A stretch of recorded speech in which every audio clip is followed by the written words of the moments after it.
Hello YouTube, it's Accurate again, back with another video from the home studio, and today I want to use the MPC Live II to make a track. But I'm not gonna import a sample and chop it up and put drums and stuff on it like I normally do.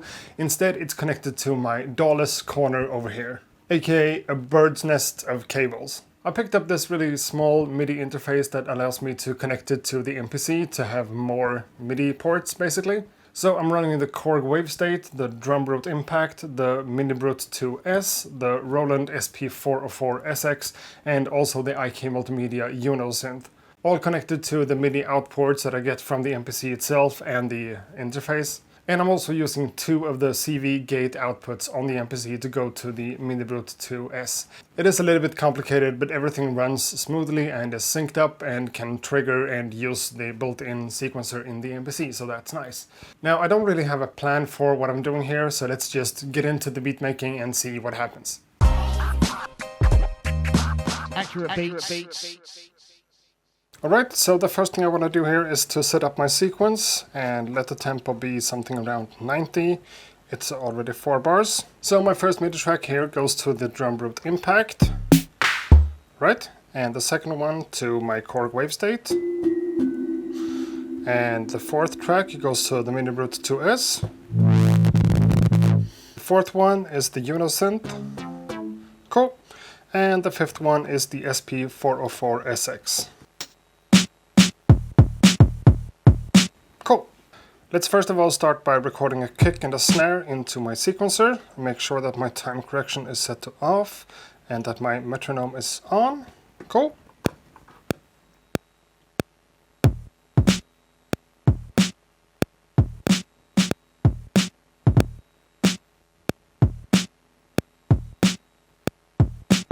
That's cool. Now let's go on to the hi-hat and add that. Let's put it into 16 levels on velocity. And let's do something like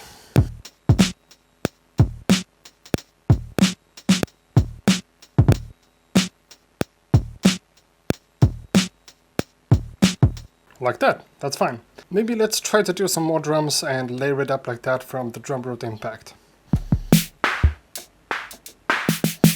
Let's layer up that snare and also add some of that.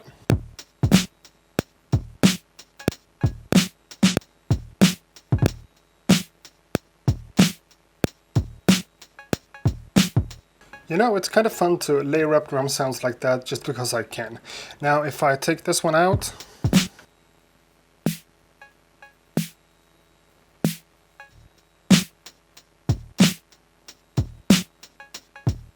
yeah, it's a little bit sloppy, just the way I like it. So I think it's time to move on to something else than drums. So let's go to my second track, which is the Wavestate, and I'm supposed to be able to control it by playing the MPK Mini. That's cool. But I think I want to sequence the notes played on the Wavestate from the MPC with the pads themselves, so I'm going to use my pad performance mode here. Go to notes and I want to scroll through the ones here until I find the one that I like. That was the pentatonic minor. That's kind of nice. And you know, let's just try to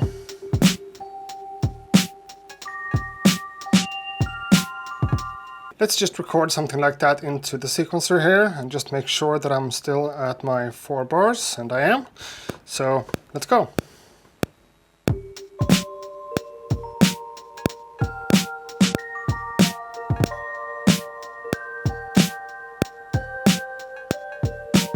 Okay, that's cool, but I think I have a little bit too much delay on that patch from the Wavestate, so let's fix that. So delay, and let's change the wet dryness.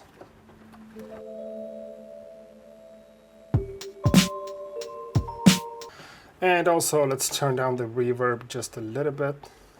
And we have a first loop here with the notes on the Wavestate visible like this. Kind of cool. So yeah. Okay, cool. So let's move on to the next track, track 3 in this case, which goes to my Minibrute 2S.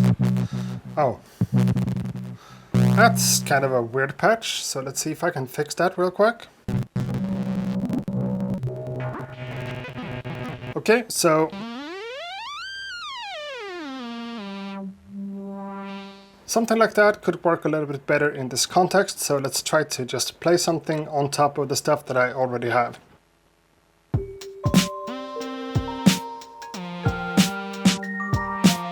Okay, let's just record that into the sequencer.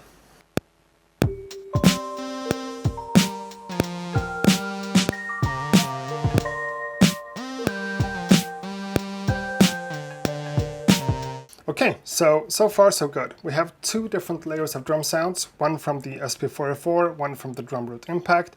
We have the bells coming from the Korg Wavestate, and this weird synth line from the Minibrute 2S.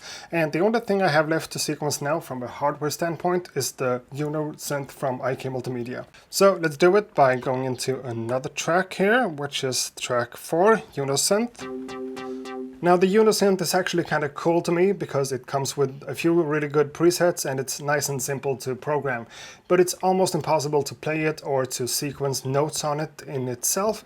So using it like this to like sequence it externally from, in this case, the MPC and the keyboard makes a lot of sense. So now I just need to find a preset here that kind of fits to whatever I have going.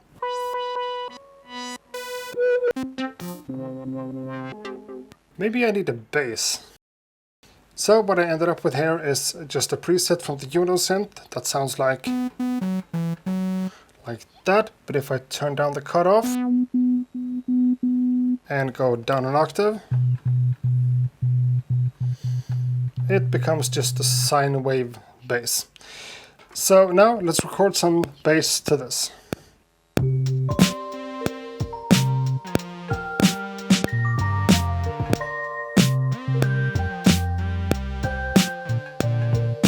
So I'm actually kind of happy about where this is taking me, and I have all my sounds and everything all set up now. So now it's just a matter of building up another sequence of 4 bars to make more music. So let's take the first sequence here and copy the entire sequence over to sequence 2. Let's do that. And just like that, I have all my MIDI settings and the CV gates and everything all set up on the different tracks right here. So on the second sequence, I want to keep everything that I have on the DrumBrute Impact channel. That is track 1. Track 2 goes to the Wavestate, so I want to clear that by hitting erase. Same goes for the next one, for the Minibrute 2 and the Uno Synth. And let's keep the drums from the SP for this. So now I just have the drums and I want to go back to the Wavestate to record something different. So let's just do something here.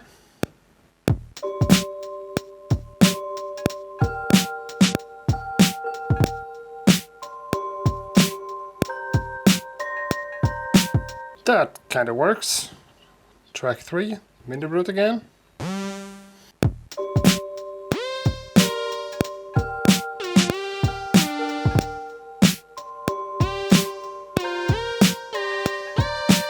Cool. And track 4, the Uno Synth again with the bass.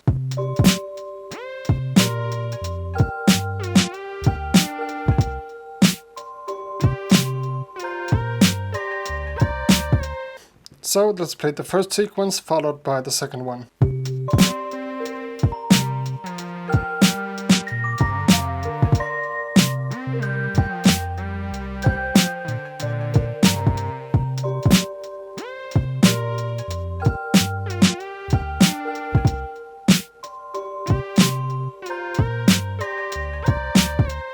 Okay, that kind of works. So now let's copy this one over to the next sequence as well. So let's copy sequence 2 to sequence 3.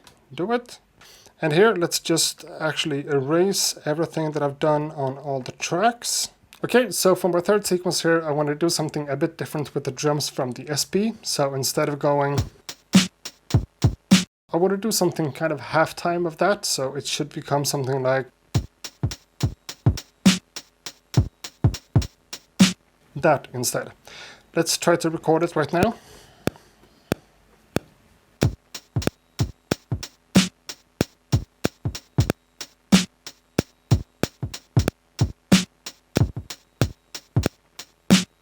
Okay, that's good enough. And the same thing goes for the DrumBrute. I want to do something similar there. So let's layer the snare and do the same thing as on the first one.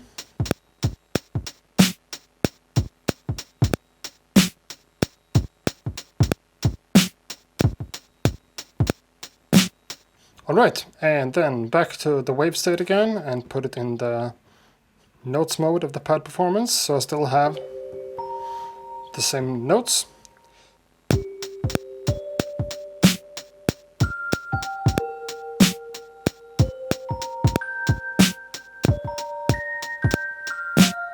Third track, Minibrute again. Maybe I don't want that at all for this sequence, so let's jump over to the Uno Synth and the bass.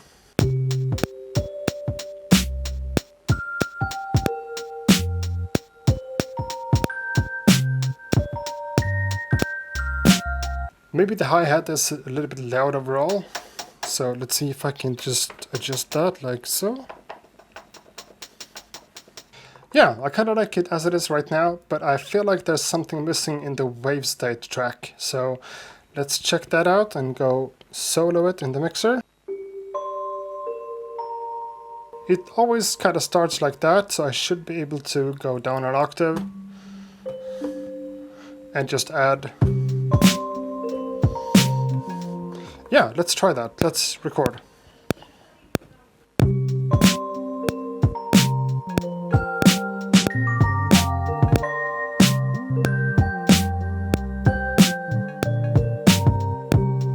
It helps a little bit, so let's keep that idea and go on to my next sequence, still on the Wavestate.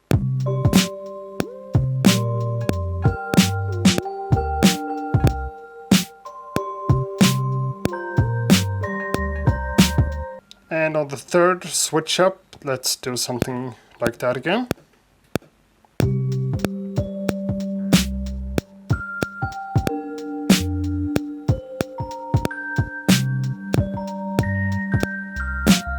Yeah, just makes it a little bit less thin in the mix, and I think that helps. And of course I could just keep adding a lot of sequences and a lot of sounds and a lot of stuff to this, but for now I'm actually kind of happy with this, and I think I'm gonna leave it at that and put some scratch on it. Now what's really cool about using the MPC Live II like this together with a bunch of hardware devices is that I'm now in full control of everything using the different devices. So without having to deal with automation or stuff like that, which by the way also could be done using the MIDI CCs and stuff, but I just like to be in control over stuff when I'm jamming like this. So if I'm playing the sequence, I'm just able to drop my drums out like so, or just play around with the filter on my Minibrute 2S just from the unit itself. It's a lot of fun.